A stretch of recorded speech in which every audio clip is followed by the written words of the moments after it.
from WNYT, Albany, in HD.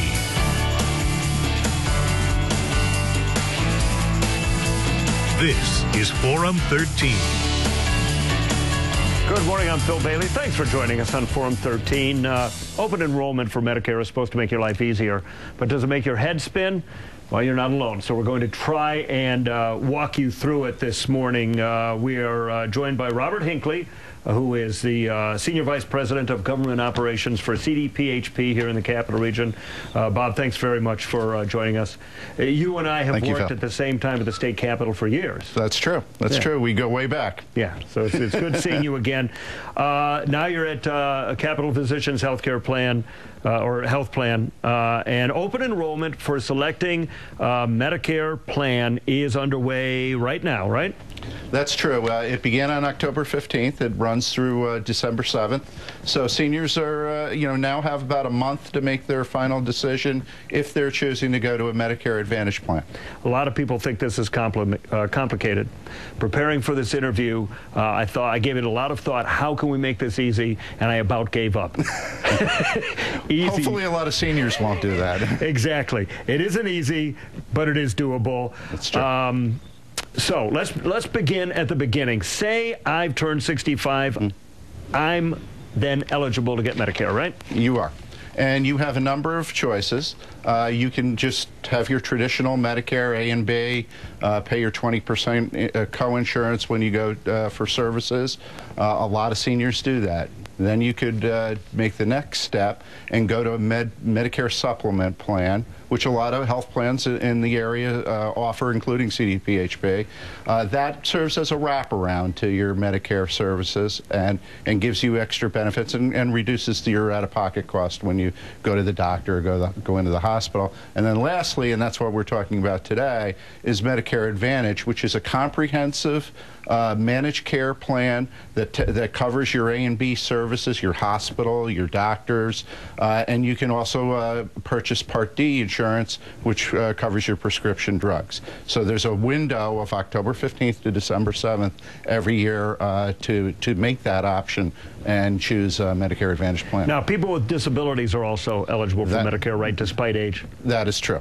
If you're eligible by means of disability, then you can also join a Medicare plan and at any time. And you say if because not every disability makes you eligible, correct? That's true. And I won't go into all the details of that right now, but yes, not every disability would qualify you. Okay, so let's walk people through it if they haven't, dealt with this before. Okay, Medicare plan Part A does what? Is your hospital coverage. Okay, Medicare plan Part B is your doctor's coverage. Okay, physician services. Medicare Advantage plan Part C.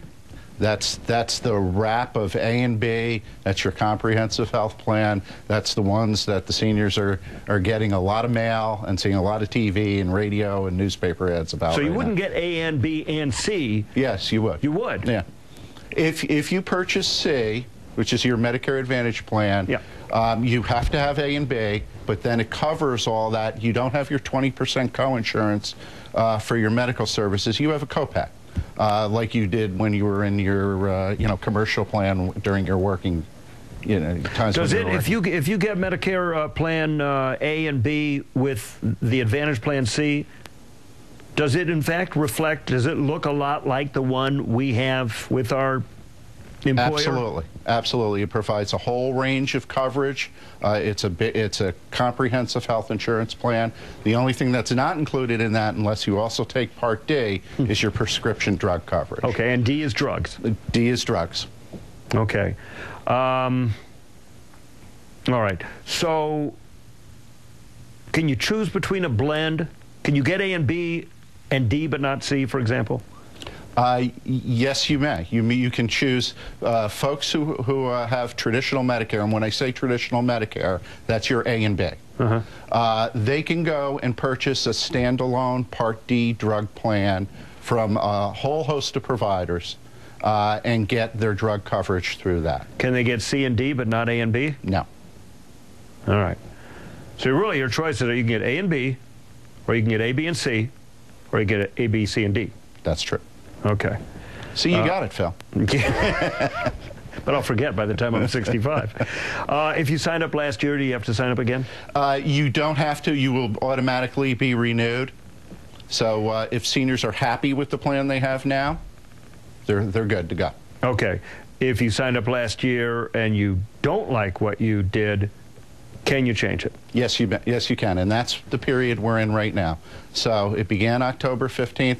I'm sure every senior in the listening area has received stacks of mail, has seen the newspaper ads, has seen the TV ads, has heard the radio ads. Gives them a whole range of options, and there's a number of health plans in this area that offer Medicare Advantage coverage. So now they're in a shopping mode, and there's a lot of comparison they can do, and there's also a lot of tools at their disposal.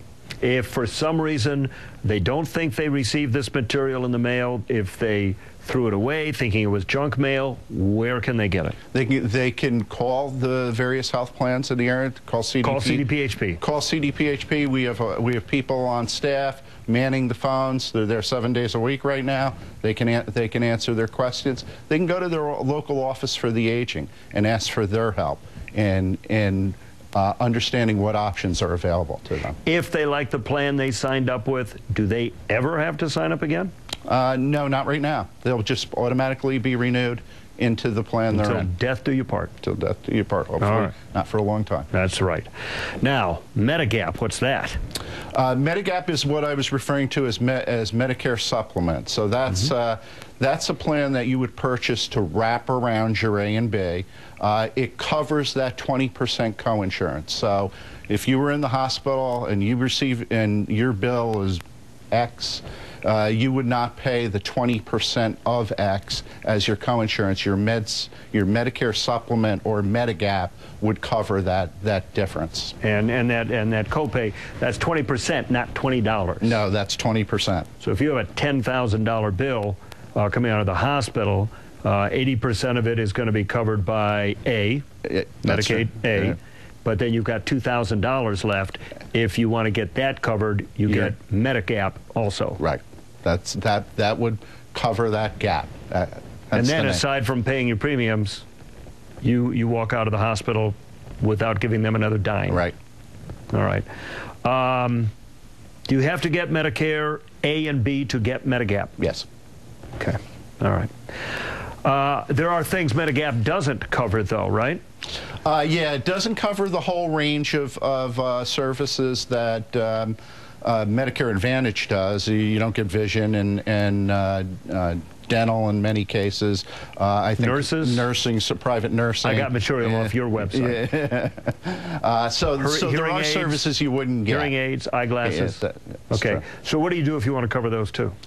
You would have to go outside. If you wanted to stay with Medigap, you would have to go outside and either pay out of pocket or get some additional coverage. All right, but it's not available through Medicare. No. So that's why you would want to go. Most of the Medicare Advantage plans, if that was important to you, most of the Medicare Advantage plans do cover eyeglasses, have some dental coverage. So it's there. Yeah, it is available for you. Absolutely. And if it's important for you, make sure you look at the right plan. You find a plan that says that, because one of them will. Right, and that's where the comparison shopping comes in very, very handy. A whole range of tools out there for seniors to use where they can look very carefully at the plans and see what best meets their needs. Medigap, do I understand there's a notation saying it will not cover a couple, only individuals? You have to buy that each individually. Okay. All right. So what happens if you don't do this? What if you don't enroll in Medicare? Well, you have to enroll in at least A, but most seniors do A and B. But there is a penalty if you do not, if you just say, I don't like the government getting in my business, if you wait past your 65th birthday and then go to get Part D, there is a penalty you pay. There is also some concern, I'm reading on your website, about scams, people pretending to be agents representing Medicare? Yeah, you should be very careful. The federal government has some very strict rules about how we can market our Medicare Advantage and how anybody can market Medicare Advantage. The state oversees the sale of Medigap, and they have very strict rules as well. So we will not have anyone come to your home unless you ask them to come to your home. So you should really look to make sure that they're credible, that they have authority from the health plan to enter your home, and only upon your acceptance of their visit. If somebody shows up at your home unannounced, shows a card, no matter how impressive, you shouldn't let them in your house. You should not let them in your house. That's not how it works. You should call. If they're representing a health plan, if they say they're representing the health plan, I would call the health plan. I would call the federal government as well. Or if they're selling a Medigap product, I would call the state government. Tell them to wait or ask them to come back. Tell them that you don't want to see them right now until you call. I'll arrange this appointment. Right. By calling the number. There's no cold calling allowed in Medicare Advantage. We do not do it. We don't even, our sales reps are under strict orders. All right. Are there websites viewers can go to study these choices? Yeah. You can go to each individual health plan. CDPHP's is www.cdphp.com. You can go to Medicare.gov. You punch in certain information about yourself, and up will pop a list of available health plans, what benefits they have, and their costs. All right. And we're going to provide a link on our website at WNYT.com. I'm not sure if we're going to provide CDPHP or Medicare.gov, but you'll find it. It's going to be one or the other. And just go to Only on 13 and then look at Forum. No, actually, go to News Links. If you go to the other one, you'll find old copies of Forum, by the way, archived, which are fantastic watching, so do that. But News Links is where you'll get to your Medicare information. Again, if you're planning on enrolling, you only have until December 7th. Okay. All right. Now, what is Movember? Movember is a program for men's health awareness. Specifically prostate and testicular cancer, where the people who are supporting it grow a mustache for the month of November. No shaving of the mustache until December. This would explain your... This would explain the somewhat cheesy mustache right now, but give me time. All right. If people want to participate in Movember, can they find it on CAPD? They can find it on CDPHP. They can find it on our website and links to the Movember website, which is a very good website and gives people the opportunity to contribute money to do other things to raise awareness for men's cancer awareness. Will you give us a visual update then on your mustache on that website? Yeah, unfortunately, the company will take a picture of me on December 1st to see how shaving, I made it. No cheating, no trimming. Just let it go wild. I'll do my best. Bob Hinckley with CDPHP, thank you very much for joining us and walking us through Medicare. Thank you, Phil. All right. Thank you very much for joining us on Forum 13.